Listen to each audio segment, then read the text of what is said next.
қызымыз Нұрғанымға сөздің кезегін берейік, домбыраны берейік. Нұрғаным, енді тәкеңмен кездескен сәттеріңді еске алып айтсаң да болады. Ол да бір қызықты әңгіме. Тәкеңнің күй тартысы қалай әсер етуші еді саған? Әдегенде түсіндің бе сол күй тартысты, күй шертісті? Енді алдымен Сәрсен аға өзіңізге рахмет. Сіз сол алғаш өзіңіз звондап шақырған кезде мен рас айтсам өзім қатты қуандым. Не себепті? Өйткені өзім іштей осы байқауға дайындалып жүрген едім сол кезде. Енді аса бір керемет дайындалып жүрмесек те жұмыс істеп тіршілік деп, бірақ күй деген адам көкіректе піседі ғой. Іштей дайындық болды. Сол кезде бар сол Таласбек ағамен алғаш кездескен кез, сол кісінің шаңырағында дәм татқан кездің бәрі көз алдыға келді. Сол кездегі әсер, сол кездегі тартылған күй, айтылған әңгіменің бәрі де әлі де жадымызда жаңғырып тұр. Енді мен ол кісіні өлді деп айтпаймын. Өлді деуге бола ма, артынан өлмейтұғын із қалдырған дегендей.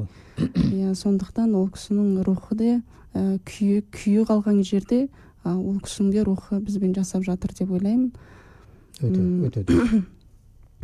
Енді мен жалпы өзім ол кісінің күйлерін алдынан керемет қолынан алдын Арда би сияқты із қуып үйренбесем де, ол кісінің үйінде біз бір аптадай тұрдық. Ол кісі бізге сондай мүмкіндік жасаған еді кезінде. Мен ол кезде тұрмыста болдым. Бізді өте жақсы көрген болатын. Менің күйлерімді, өзімнің шығарған күйлерімді тыңдап, сол күйлерімді маған үйретші деп айтатын еді. Бірақ ол кезде ол кезде енді мен мен ол кезде студентпін, композиторлықты оқимын. Мен оны бір аса бір керемет дейді, маңызды бір неге қабылдамаппын. Бірақ сөйтсем ол кісі шынымен сондай көңілде болыпты екен.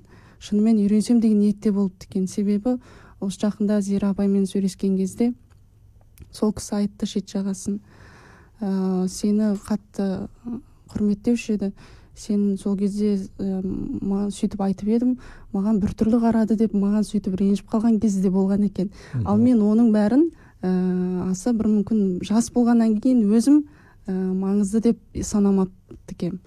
Сөйтсем, бұның бәрі де күйді түсінудің, күйді қадірлеудің, күйге деген махаббаттың белгісі деп білем қазір өзім сөйтіп топшылап отырмын. Жылдармен келеді күйді түсіну дегенде. Иә. Кейде күйшіні қадірлеу де солай. Жас кезіңде кейде ұлық күйшінің қадіріне де жетпейсің. Мен қандай күйшінің жанында жүрмін деп ойламайсың десің. Біздің Созақ елінде сөзіңді жалғастырайын Нұрғаным. Сүгірдің өзінде болмаса да көзінде күйшілер өтті.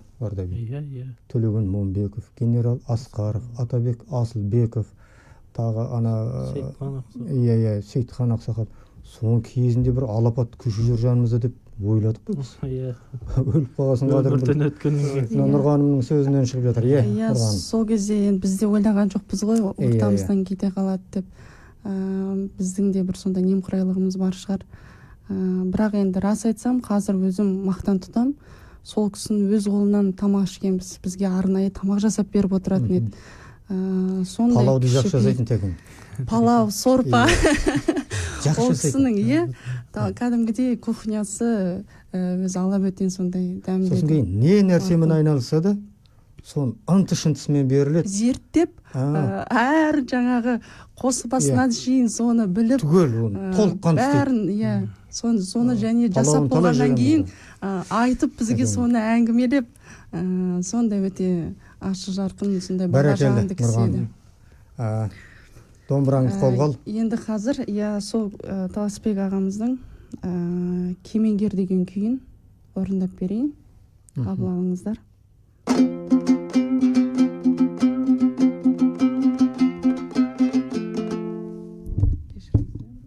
Микрофонды қойып алайын.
шіркін ай тәкеңнің мына